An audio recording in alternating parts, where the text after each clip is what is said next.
केवल साथ रहना ही परिवार है। अब 4 भाई 4 बहुएं नंदे बच्चे सास ससुर सब रह रहे हैं और आपस में एक दूसरे से बात ही नहीं कर रहे तो परिवार कहलाएगा? अरे बोलते जाओ जरा, नहीं कहलाएगा। बस कहने का परिवार, हम सब पूरा परिवार एक साथ रहता, हमारा पूरा परिवार एक साथ है। जब पूरा परिवार एक साथ है तो एक के चेहरे पर अगर हंसी नहीं है, एक के चेहरे पर अगर मुस्कुराहट नहीं है, तो फिर जो परिवार में लोग रहते हैं उनको पूछना चाहिए ना कि इसको हुआ क्या है, तकलीफ क्या है, क्या हुआ। पर किसी को किसी से मतलब नहीं। रोटी खाई, अपने अपने कमरे में चले गए, सवेरे उठे, दुकान पे चले गए, नौकरी पे चले गए, सर्विस पे चले गए, शाम को आए, अपने बच्चों के साथ थोड़ी देर घूम फिर आए, फिर आ गए। पर परिवार का मतलब ये नहीं होता कि आप खुद अपनी अलमस्ती में रहो। परिवार का मतलब रहता है कि 4 लोग अगर रह रहे हैं तो किसी के चेहरे पर रौनक खत्म नहीं होना चाहिए, उसके चेहरे पर प्रसन्नता बनी होना चाहिए। वो परिवार का मतलब है।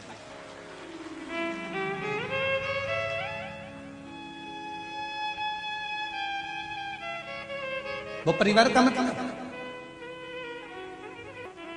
अगर हम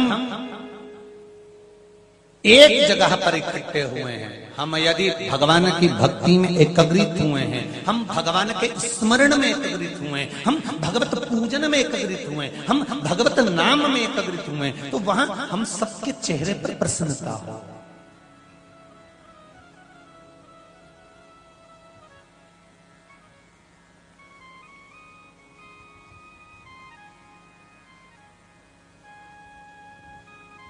कोई दुखी है और कोई सुखी है तो उसका नाम परिवार नहीं हो सकता। परिवार का मूल तत्व है सब सुखी रहे।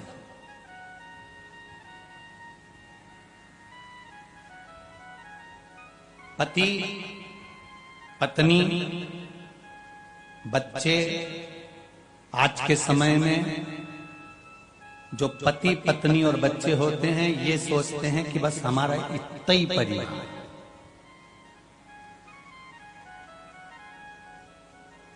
आज के जमाने के बच्चों को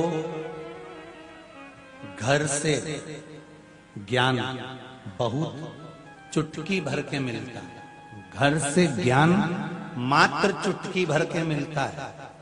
बाकी के जितने बच्चे धीरे धीरे बड़े होते हैं इनको बाहर का ज्ञान मिलता है, घर का ज्ञान अच्छा नहीं मिलता।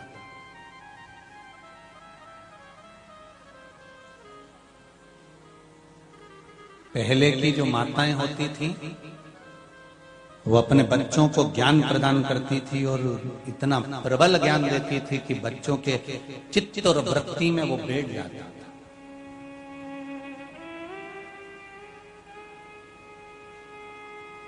पर मैं धन्यवाद दूंगा रायसेन नगर के सभी श्रोता भाई बहनों को जो आते हैं कथा में तो अपने बच्चों को भी लेकर आते हैं कि थोड़ी देर सुनो और अपने जीवन को सार्थक बनाओ।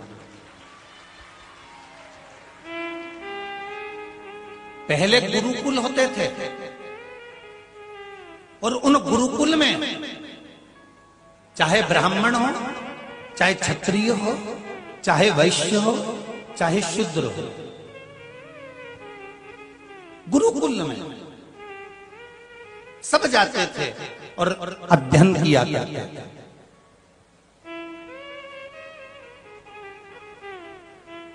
सबके मस्तक पर त्रिपुंड लगता था, सबके गले में तुलसी और रुद्राक्ष की माला हुआ करती थी और सबका भगवत भजन में मन लगा होता था।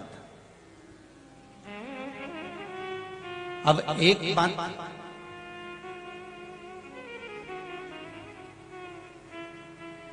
यहां कई लोग पूछते हैं, गुरुजी गुरुकुल में चारों वर्ण जाते थे? हाँ, ब्राह्मण भी जाता था, क्षत्रिय भी जाता था, वैश्य भी जाता था, शूद्र भी जाता था, सब विद्या अध्ययन करते थे। हाँ,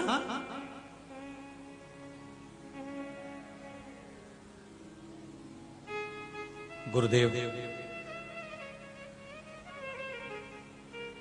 ये संवाद किसी पुराण में मिल सकता है? क्यों नहीं मिलेगा? विष्णु पुराण उठा लो, श्रीमद् भागवत उठा लो,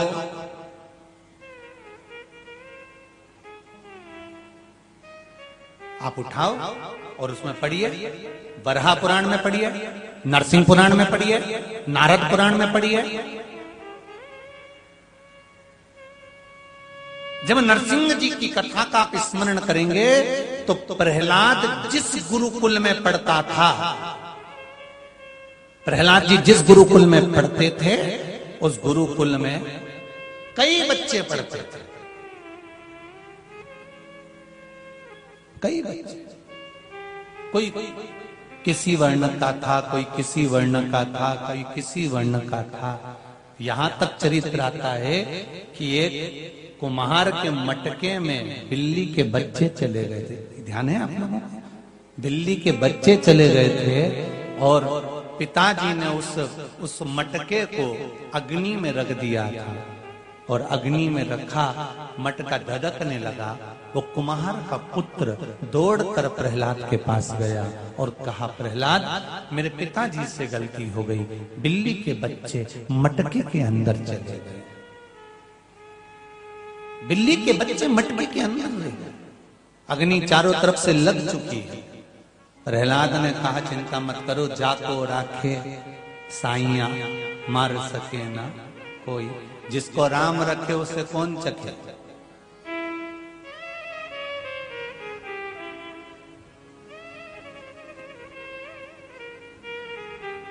क्या चिंता करना, टेंशन मत लो, अपन हरि भजन करो।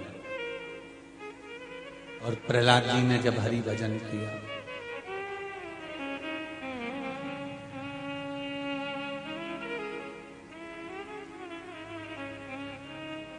जब प्रहलाद जी ने हरि भजन किया, महाराज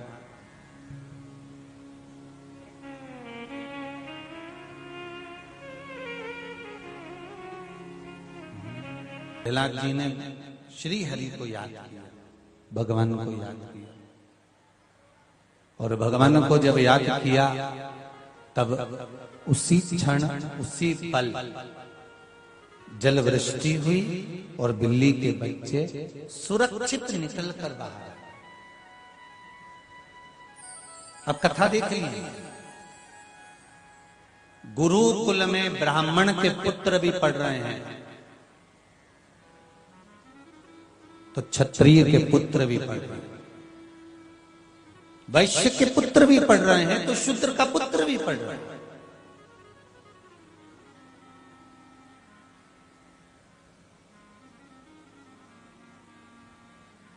गुरुकुल का मतलब क्या होता है, जरा ध्यान दीजिएगा कि गुरुकुल का मतलब होता है जहां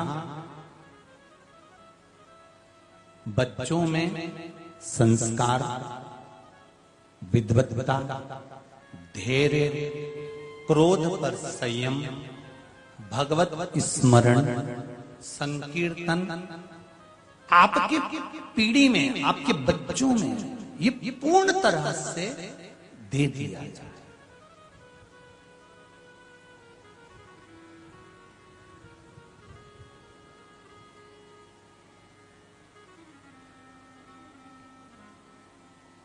शिव महापुराण की कथा क्या है? कथा में यहां पर ब्राह्मण भी बैठे हैं तो क्षत्रिय भी बैठे हैं तो वैश्य भी बैठा है तो शूद्र भी बैठा है। शिव महापुराण का कथा का ये विशाल पंडाल जहां पर लाखों लाख लोग इस दशहरा मैदान में रायसेन की कथा सुन रहे हैं, आस्था चैनल पर लोग कथा सुन रहे हैं, फेसबुक यूट्यूब पर आप कथा सुन रहे हो, ये कथा, ये शिव महापुराण का विशाल आयोजन जहां आप बैठकर भगवान की भक्ति में डूबे हुए हो, ये क्या है? शिव महापुराण की कथा कहती है ये किसी गुरुकुल से कम नहीं है, क्योंकि यहाँ सभ्यता, संस्कृति, संस्कार का एक आनंद समावेश।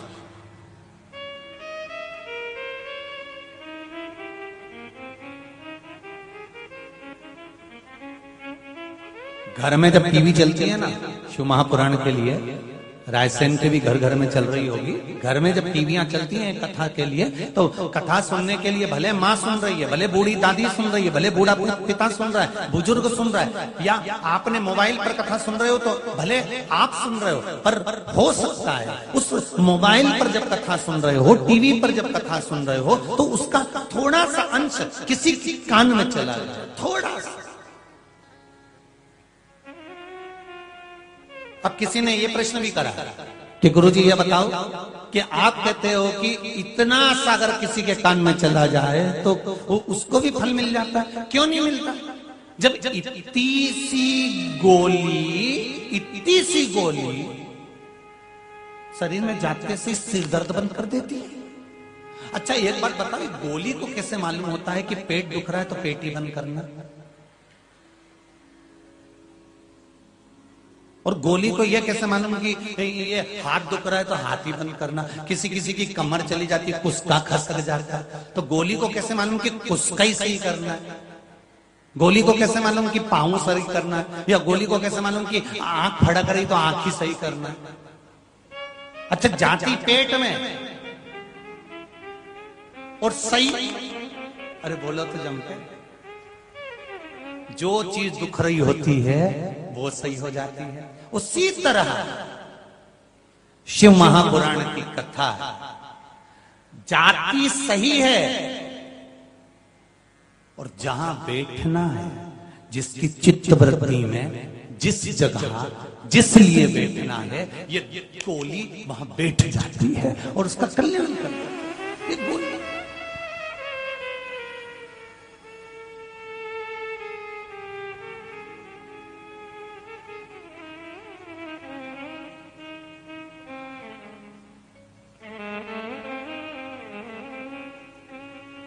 और अगर शरीर को सही रखना है, एक डोज में काम नहीं चलेगा। कोरोना महामारी से नई चीज सीख ली है, प्रथम डोज, अरे जम के तो बोलो, दूसरा, फिर तुम लोगों ने वैक्सीन लगवाई कि नहीं लगवाई? जरा हाथ तो उठा के बोलो, सही है, लगवा ली? पक्का? देखना दादा,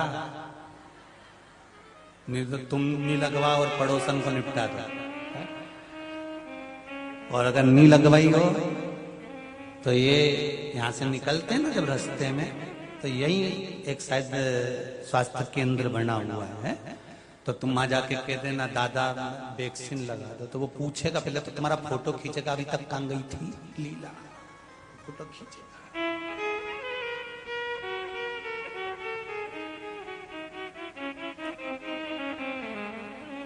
प्रथम डोज, दूसरा डोज, फिर उसका नाम क्या है? हाँ, बूस्टर डोज।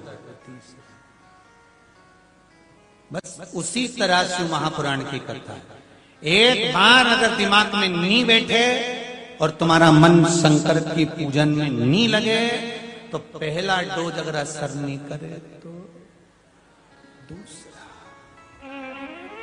रायसेन वालों अच्छे से समझ जाना डोज को, एक डोज असर नहीं करे तो दूसरा, और दूसरा डोज असर नहीं करे तो फिर तीसरा, और 3 डोज में तो कोरोना चीन पहुंच जाएगा, ये पक्का है। और 3 डोज शिव महापुराण की कथा अगर दिल से 2 बार 3 बार सुन ली तो फिर मन दूसरे काम में नहीं लगेगा, फिर मन लगेगा तो शिव की भक्ति में ही लगेगा, फिर दूसरा नहीं भाई कि खानो नहीं भावे मन पीनो नहीं भावे रे, दौड़ दौड़ मन सत्संग ओ में तो शिव की पुजारन ऐसी हो गई रे, सपनों में आवे महारा सांवरिया। पहले कथा में हम थोड़ी थोड़ी देर में हर हर महादेव खिलवाते थे, थोड़ी थोड़ी देर में हम बोलते थे हर हर महादेव, तो जितने लोग वो मोबाइल पे कथा सुनते हैं ना, वो लोग ने पत्र लिखकर भेजा कि गुरुजी आपसे निवेदन है कि आप बोलते हो कि जो हाथ उठा के हर हर महादेव नहीं बोले उसको उठा लीजिए भगवान। जब आप ऐसा बोलते हो ना तो हम गाड़ी चलाते रहते हैं, फिर हमको गाड़ी रोकना पड़ती है और दोनों हाथ उठा करके बोलना पड़ता है हर हर महादेव। तो तुम्हारे ये हर हर महादेव से हम बड़े परेशान हैं। फिर जब से बंद कर दिया कि तुम गाड़ी छोड़ के हर हर महादेव मत बोलो, तुम तो पूरी पूरी कथा सुनो। इसलिए कथा शुरू होती है तब हर हर महादेव बोलते हैं और एंड होती विराम होता है तब बोलते हैं, जिससे तुम्हें गाड़ी चलाने में दिक्कत नहीं है, क्योंकि तुम्हारे हेडफोन लगा रहता है और तुम गाड़ी पे सुनते रहते हो शिव महापुराण की कथा चलते चलते सुनते हो। और जैसे ही हमने बोला दीन बंधु दयालु दया कीजिए, जो दोनों हाथ उठा के हर हर महादेव नहीं बोले उसको उठा लीजिए, तो तुम्हें गाड़ी खड़ी करना पड़ता है कि भगवान उठा लिया तो अपन तो भैया गाड़ी खड़ी करो और दोनों हाथ से। तो शिव आराधना एक बार में काम नहीं चले, दूसरी बार सुनो, दूसरी बार में काम नहीं चले, तीसरी बार सुनो। पर शंकर की कथा प्रतिदिन अगर मौका मिल जाए तो रात्रि को नींद नहीं आए तो आधे घंटे चालू कर ऑनलाइन फिर श्रवण कर लीजिए, जीवन में उतार लीजिए। शिव तत्व हमारे भीतर होना चाहिए, शंकर तत्व हमारे भीतर होगा। पृथ्वी आकाश अग्नि वायु ये सारे तत्व जब हमारे भीतर समाहित हैं तो हम शिव से क्यों दूर हो जाए।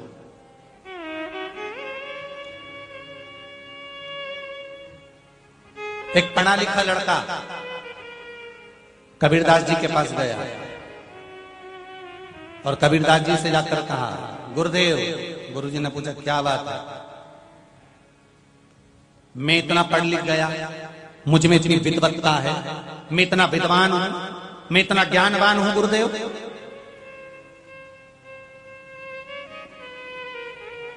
फिर मेरी मम्मी, मेरी माताजी, मेरे पिताजी सत्संग में जाने का क्यों बोलते हैं, प्रवचन में जाने का क्यों बोलते हैं, कथा में जाने का क्यों बोलते हैं?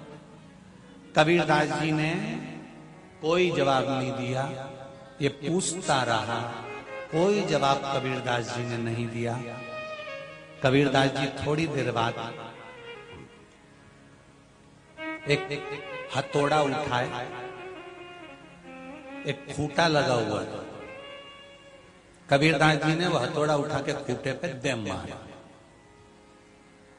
इसने फिर कहा, कोई जवाब नहीं दिया, उठ के चले गए। दूसरे दिन फिर आ गया, उसको लगा संत हैं, साधना में लगे होंगे, मौन व्रत होगा, इसलिए नहीं बोले होंगे। ये फिर आ गया सुबह से, गुरुदेव। कबीरदास जी चुप बैठे, मैं इतना पढ़ा लिखा, मैं इतना विद्वान, मैं इतना ज्ञानवान, मुझे में इतनी विद्वत्ता है, फिर सत्संग प्रवचन और कथा की क्या जरूरत है? कबीरदास जी ने फिर हथौड़ा उठाया, फिर खूंटे पे दे मारा। इसने सोचा गुरुजी कुछ बोलना नहीं चाहते, मौन व्रत है, वो वापिस चले गए। तीसरे दिन फिर अच्छा आया भी किसके पास है? कबीरदास जी के पास। और कबीरदास कोई साधारण संत नहीं है महाराज,